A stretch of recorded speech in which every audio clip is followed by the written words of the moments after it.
海龟交易法是一套著名的系统化交易方法，最初由商品交易员 Richard Dennis 和 William Eckhart 在1983年创立，用以证明交易技巧可以通过一个简单的规则系统被教授给普通人，而不仅仅是依赖天生的交易才能。海龟交易系统并不限定于特定的商品或市场，它可以应用于股票、加密货币、期货和外汇等各种市场。现在，我们就设定一些参数，让 Stocktunny AI 帮我们生成程序，对 TRUM、TRXUSD 进行回测计算。设定参数如下：头寸规模，使用每次加仓 20%。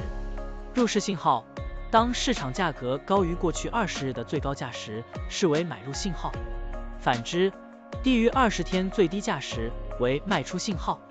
加仓策略，每当价格移动到1/2的20日均幅指标 ATR 时加仓一次。运行时间从2023年1月1日到2024年5月10日。交易手续费设定为 0.10%。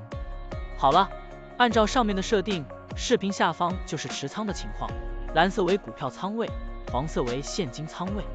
累计交易47次，期末持仓价值131104.59元，盈利 31.10%。相比持仓不动，多盈利负 101.23%。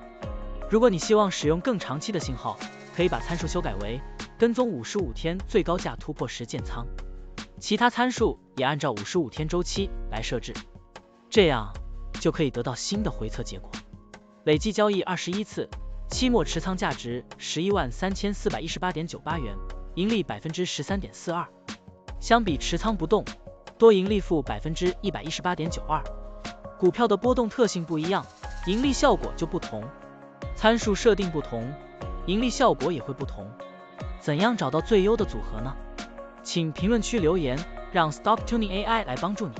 股票调优 AI， 利用 AI 技术赋能您的股票选择与操作。